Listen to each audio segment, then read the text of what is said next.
Welcome to the Empowered Women Life Leaders podcast. I'm your host, Karen Bashford. This podcast is for every woman who has ever felt limited by her past, silenced by trauma, or held back by society's expectations. Each week, we will share powerful stories, expert insights, and practical tools to help you become the leader of your own life. I'm going to be speaking about a question I was actually asked on a recent podcast. And poor Gareth Wax, who edited my videos and podcast, asked the same, or rather didn't ask the question, but made a statement about fixing ourselves. And I do feel sorry for Gareth. I just leaped on the fact he'd used the word fixing, as I am very much against the idea that we need fixing. And as I shared on the podcast, transformation isn't about fixing ourselves. There's nothing wrong with us. We don't need that mechanical repairing.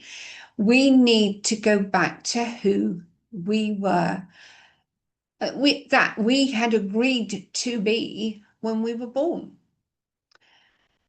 And that is us, without all the additional information, the additional family history, the cultural history we carry, and basically society's expectations that are imposed upon us.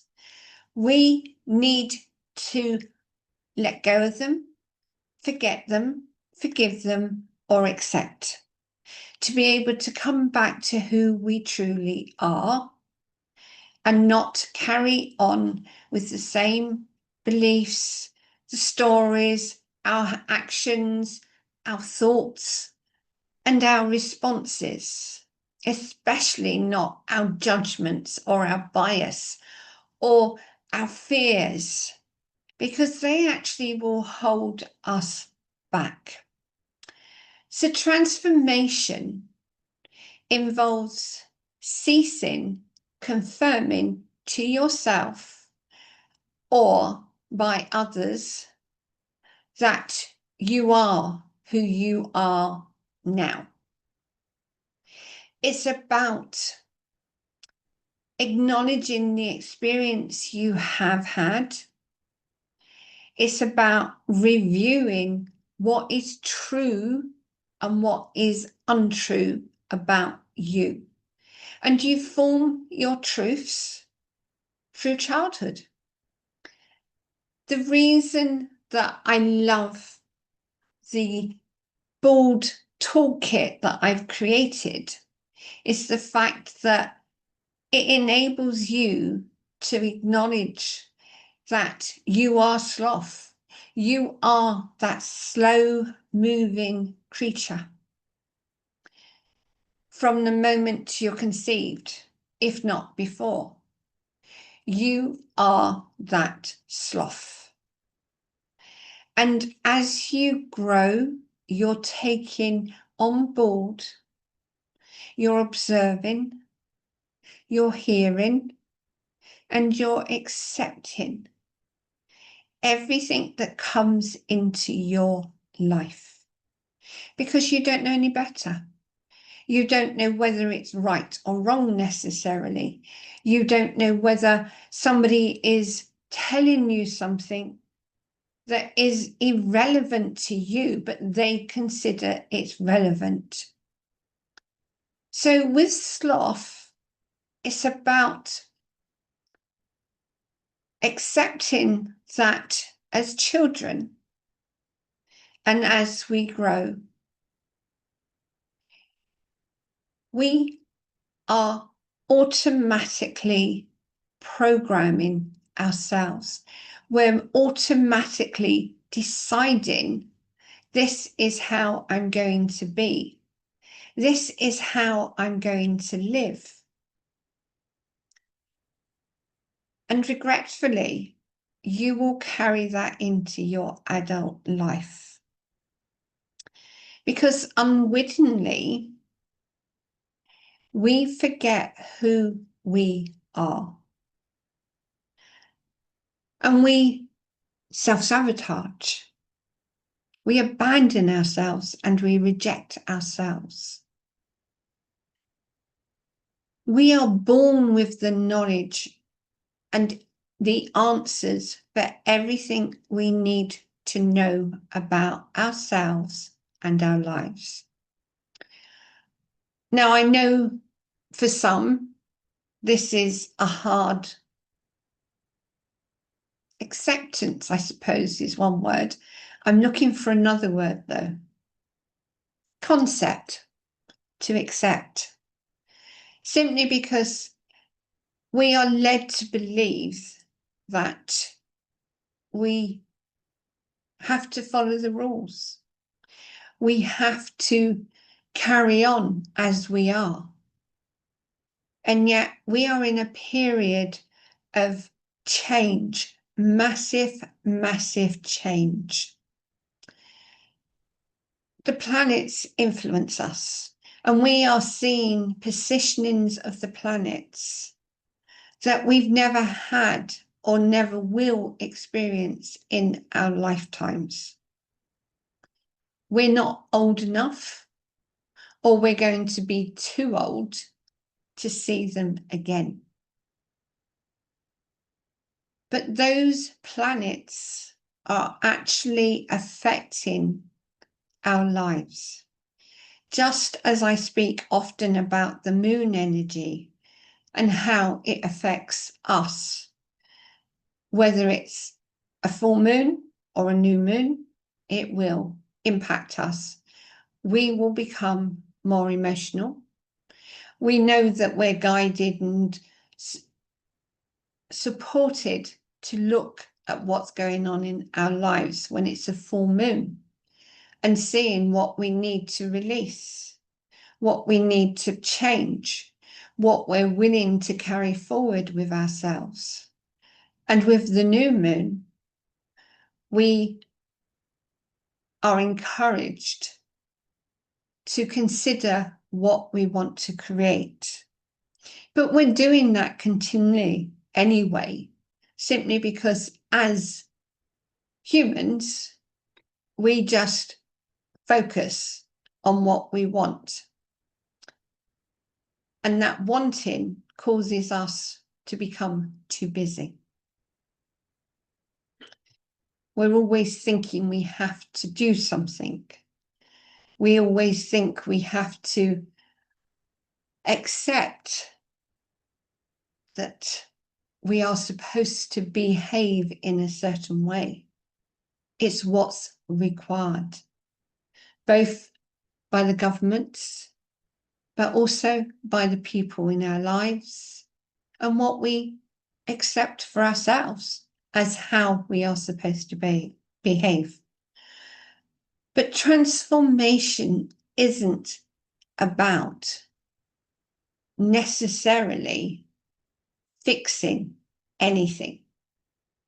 It's about revising what we already know to align with what we were originally accepting and believing to be what we wanted to do and what we wanted to achieve, and even how we wanted to achieve.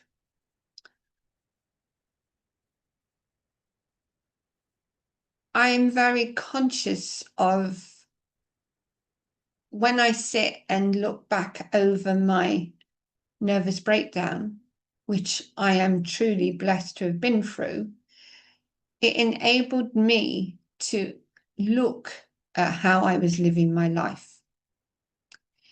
And now when I look back, it's enabled me to create me, the person I am now, the person who believes in herself, the person who is willing to ask for help. who acknowledges that actually she can have rubbish days, but that's fine. Whereas before it was always, don't ask for help. You can't do that because somebody will judge you for asking for help. But we have to realize that with the planetary positions, we need to move beyond who we are now and connect back to who we choose to be from the moment we were conceived, as I say, if not before. We have the answers within. And when you're brave enough, courageous enough to ask those questions, and as you probably are aware, I love questions. I love being able to ask myself, why am I feeling this? What's really going on? What do I need to be aware of? I rarely use the word how, because for me, that means that I'm asking instead of allowing. I don't need to ask, how do I do something? I need to ask, what do I need? What do I need to know? What actions do I need to take?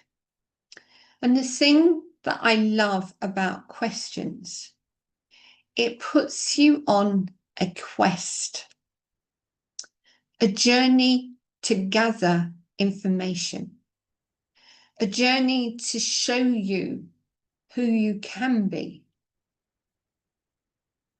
a journey that allows you to choose a different path.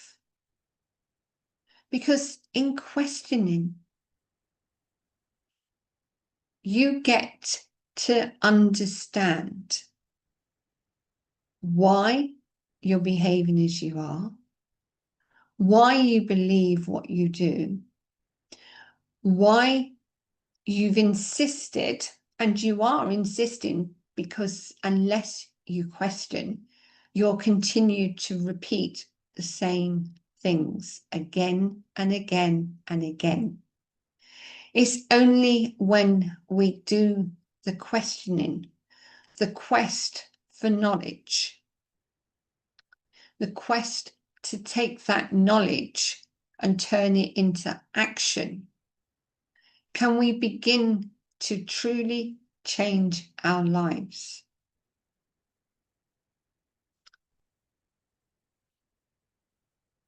We have impressions of how our lives should be lived.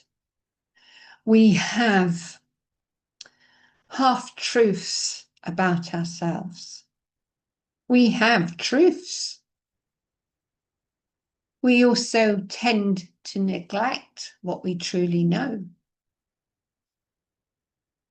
We tend to abandon and self-sabotage ourselves because we don't believe in ourselves.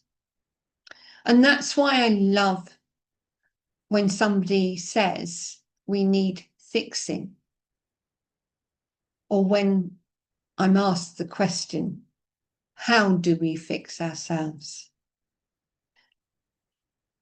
Because it opens the door to understanding there is nothing wrong with you. You have just lost your way. Just as I had lost my way because of the childhood trauma I went through. And in reviewing what I had been living and how I had been living, I could see the repeating beliefs that were saying that I wasn't good enough, that I didn't deserve,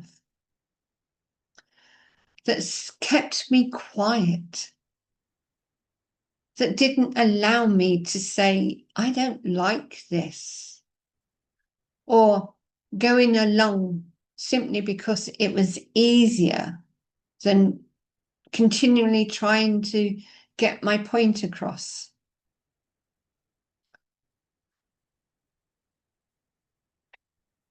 We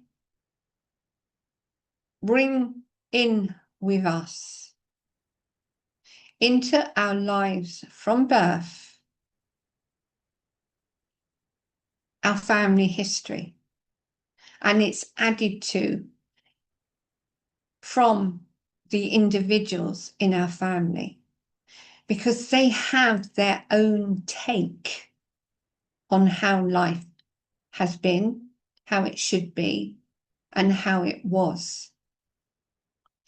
We also have cultural history, whether it's because you were born abroad and moved to where you're living now, whether you actually moved to a different location, whether it's even in the same country or a different country, there will be cultural behaviors, cultural bias that will be influencing how you think and behave.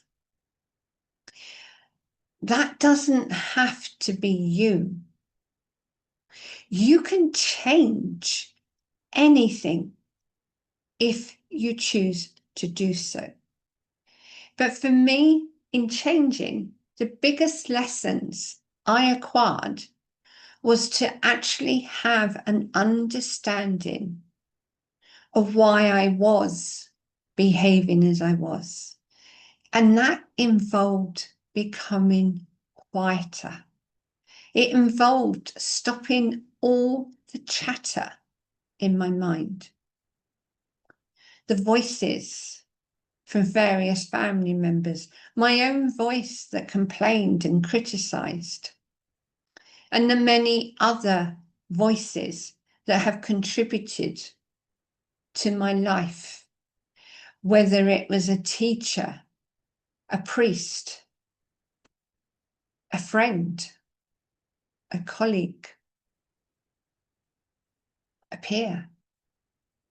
They have all contributed to how I see myself, what I believe in myself, and how I need to behave. And you're doing exactly the same. And for me, changing how I was involved layers, and it still involves layers. I'm still working through various layers and various aspects of my life. Relationships is something, obviously, I've dealt with a lot. However, that doesn't mean to say my relationship with money has improved. There's still bits and pieces that need to be addressed.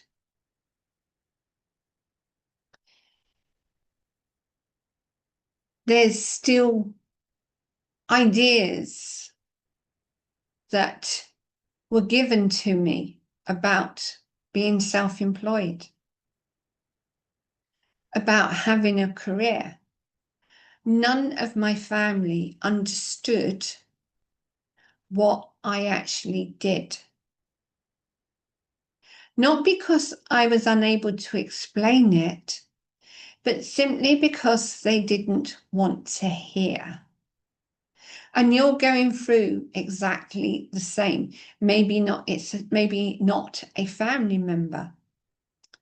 Maybe it's just somebody who doesn't understand you and doesn't want to understand you because it requires them to challenge themselves and what they believe about you, what you're capable of perhaps even who you are. And that can feel depressing. It can feel heavy. It can feel as if you're being rejected. So the beliefs, everything about you is being questioned by their behavior, by their rejection of you. But when you appreciate you don't need fixing, you just need to come back to who you are. You no longer need to listen to what they're saying. And even if you choose to truly listen, you can choose to reject it. You don't need to add it to the chatter that's already in your mind. You don't need to confirm it to yourself. This is who I am. You can actually choose to reject it. You can actually choose to say, I'm not listening. I'm hearing you, but I am truly not listening to it. I don't need to listen.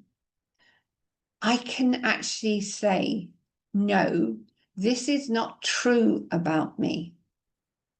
And if you don't want to bother to get to know me and who I really am, well, that's fine. You don't have to.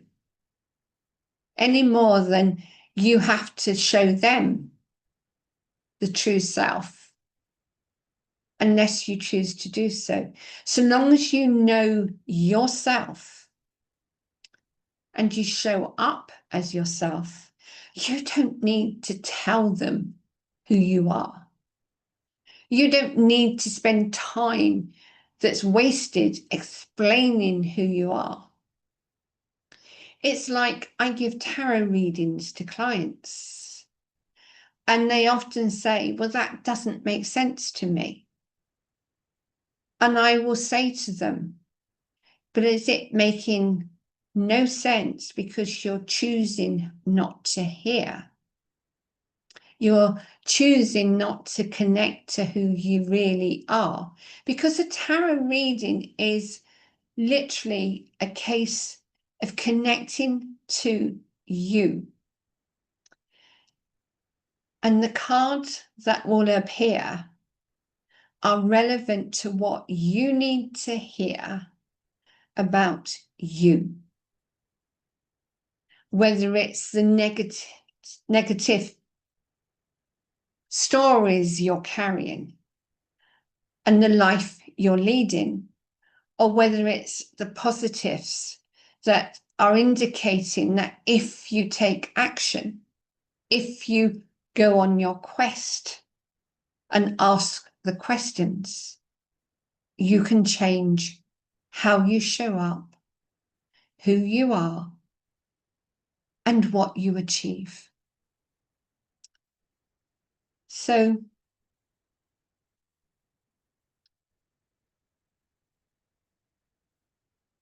what would I say to you?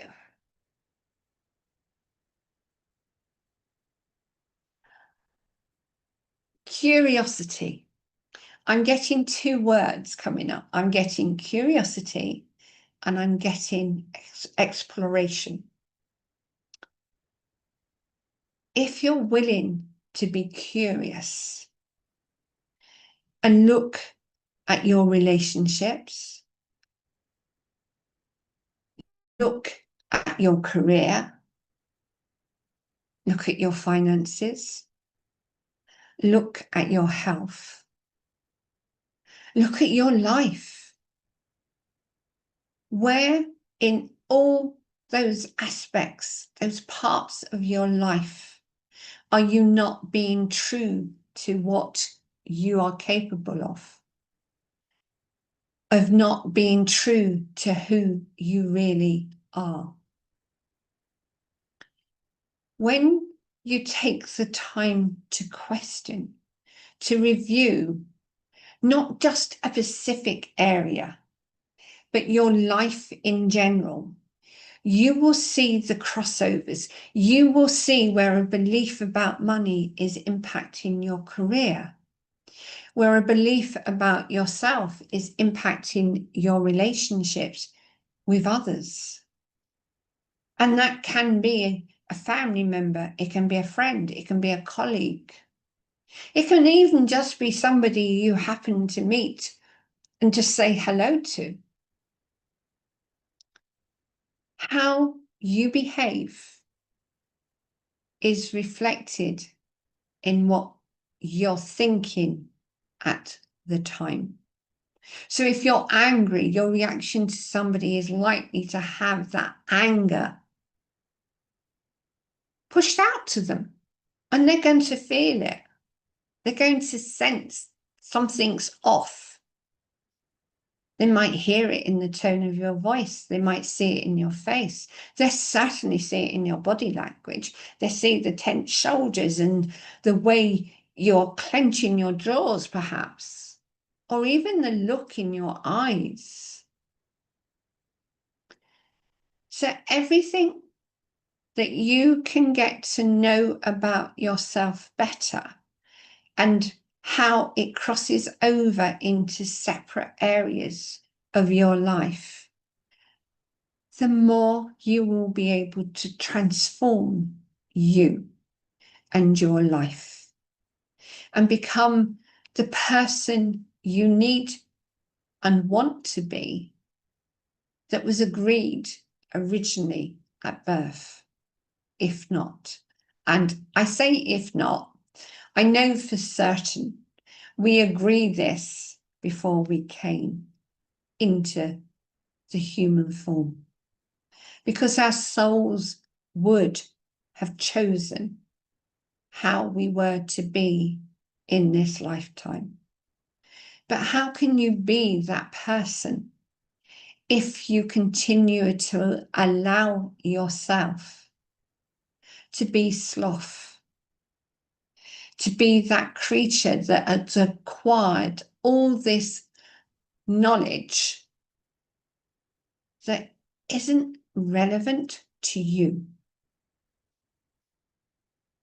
It's only when you invite Beaver in, or rather, you invite yourself in. Beaver is just a description, a visual image that allows you to see what you're capable of and how you can work to clear what you need to clear.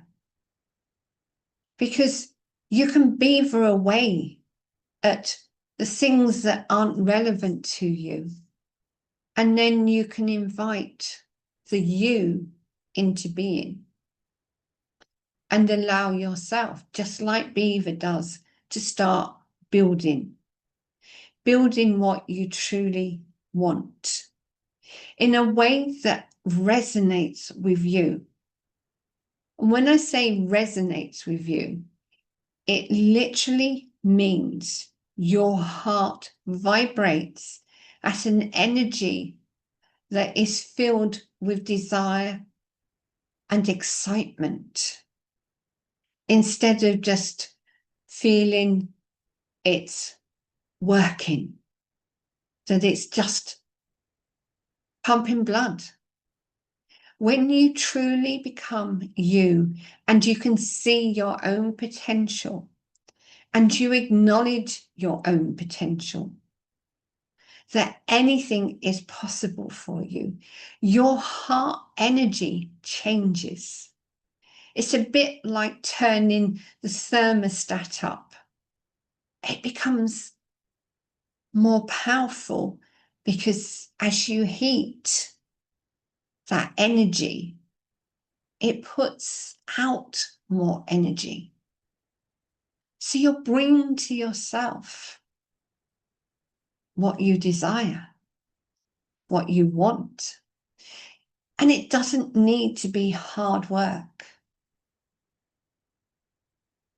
You don't sit and do nothing, obviously, because that's not going to work. But you are taking actions that align to what you desire rather than what you're believing is true about you. And that is what makes all the difference. So remember, you don't need fixing. There is nothing wrong with you. You just have to come back to that place of remembering what your soul has already agreed with you, and allow yourself to let go of sloth and invite Beaver in to be the builder. But before he builds or she builds, it's about clearing what doesn't serve you, clearing what you have accepted as true about you and your life. It's about releasing the family history. And every time you release something for yourself, you are actually releasing it for those who are connected with you through the generations. And you're also releasing it for those that come in front of you in the future. So remember to remember who you are at your very heart, that connects with your soul. Because without a heart, we cannot continue. Without the soul, we do not have a presence. Our soul is our presence. On that note, I will leave you. Take care of yourself, and thank you for listening.